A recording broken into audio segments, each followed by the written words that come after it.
Bangladesh is literally burning. Bangladesh में student protest के दौरान अभी तक ऑफिशियली 200 से ज्यादा लोगों को मार दिया गया है और इसमें 32 निहत्थे बच्चों को भी मार दिया गया है और अगर अनऑफिशियली बात करें तो हजारों की तादाद में लोगों को मार दिया गया है। तो इस प्रोटेस्ट में 20,000 से ज्यादा लोग इंजर्ड हुए हैं और साथ में 11,000 स्टूडेंट्स अरेस्ट किए गए हैं। तो आइए आज के इस वीडियो में जानते हैं कि डिक्टेटर हसीना कौन है और साथ में इस पे भी बात करेंगे कि स्टूडेंट की क्या डिमांड्स हैं और स्टूडेंट ने ये प्रोटेस्ट क्यों शुरू किया था। तो इन सब के बारे में जानते हैं आज की इस वीडियो में। अगर अभी तक आप लोगों ने हमारे चैनल को सब्सक्राइब नहीं किया हो तो प्लीज हमारे चैनल को सब्सक्राइब कर दीजिए।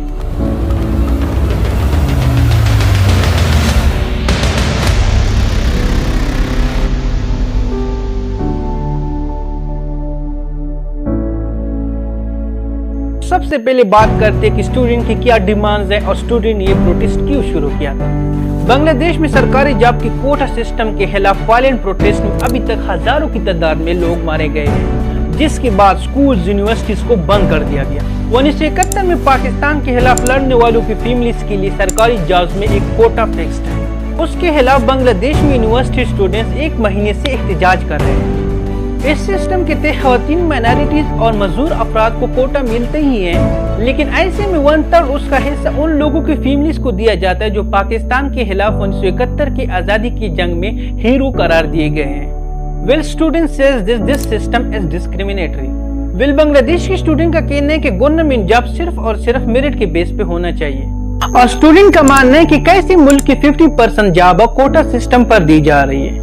बांग्लादेश की कैपिटल ढाका समेत कई शहरों में एहतजाज रिकॉर्ड किए गए हैं, जबकि दूसरी तरफ पुलिस स्टूडेंट की आवाज चुप करने के लिए आंसू गैस, स्ट्रेट फायरिंग और रबर का इस्तेमाल कर रही है। इस प्रोटेस्ट में ऑफिशियली 200 तक डेथ रेट बताई जा रही है, लेकिन अनऑफिशियली अगर बात करें तो ये हजारों की तादाद में लोगों को मार चुके हैं। इसके खिलाफ रियल इन्वेस्टिगेशन कभी नहीं होगी क्योंकि सब कुछ डिक्टेटर हसीना के हाथ में है। हॉस्पिटल वाले ऑफिशियल डेथ रिपोर्ट नहीं दे रहे हैं और साथ में मीडिया भी नहीं बता रही है। सब कुछ डिक्टेटर हसीना के कंट्रोल में। डिक्टेटर हसीना ने 11 दिन से इंटरनेट सर्विस बंद कर दिए थे और जो स्टूडेंट हसीना के खिलाफ पोस्ट लगाता था, VPN ऑन करता था, उसको रातों रात उठाया जाता था। पहले तो ये सिर्फ और सिर्फ स्टूडेंट मूवमेंट थी, लेकिन अब ये पब्लिक मूवमेंट बन चुकी है और पब्लिक की सिर्फ और सिर्फ एक ही डिमांड है, step down from the prime minister seat. जितने लोगों को अरेस्ट किया है, जितने लोगों को मारा है, जितने लोगों को उन्होंने जख्मी किया है, उन सब के खिलाफ वो कोर्ट में ट्रायल ले, तभी हम ये एहतजाज खत्म करेंगे।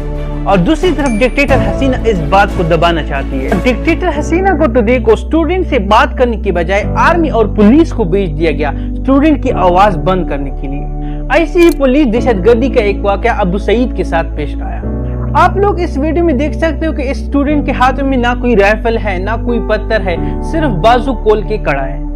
पुलिस से इसको कोई खतरा ही नहीं है, ये सिर्फ पुरअमन एहतजाज कर रहा है, लेकिन पुलिस वाला उसको स्ट्रेट फायर करके मार देता है और वो बेचारा उधर ही शहीद हो जाता है। सिर्फ यही नहीं, 19 जुलाई को रामपुरा पुलिस स्टेशन के सामने स्टूडेंट एहतजाज कर रहे थे और पुलिस ने उन पे फायरिंग शुरू कर दी। फायरिंग के चलते स्टूडेंट अपने आप को बचाने के लिए एक बिल्डिंग पे चढ़ जाते हैं। टाइम बाद पुलिस उस बिल्डिंग में घुस जाती है और स्टूडेंट वहां से निकलना शुरू हो जाते हैं, पर एक स्टूडेंट वहां पे फंस जाता है। ये स्टूडेंट 4th फ्लोर से लिटरली लटक रहा था, इसके हाथ में कुछ भी नहीं था, पुलिस को उससे कोई खतरा नहीं था।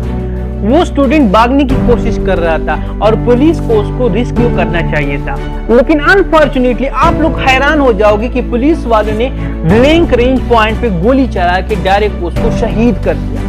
तो दोस्तों आप लोग हमें कमेंट में जरूर बता दीजिए कि ये दहशतगर्द है या पुलिस है, ये रियासत है या डिक्टेटरशिप है।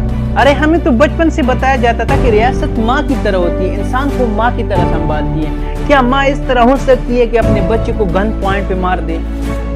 बड़ी ही शेमफुल एक्ट है ये बांग्लादेश गवर्नमेंट की तरफ से। तो अब बात करते हैं डिक्टेटर शेख हसीना की बायोग्राफी पे। इट वॉज 15 अगस्त 1975 जब ज्यादातर बांग्लादेश की कैपिटल ढाका के लोग जागे हुए थे और इर्द गिर्द से गोलियों की आवाज आना शुरू हो जाती है और कुछ टाइम बाद पता चल जाता है कि ये गोलियों की आवाज शेख मुजीबुर रहमान के घर से आ रही है।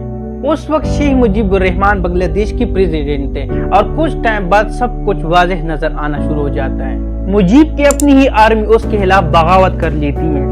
A military takeover was underway. A group of young officers attacked on the president house.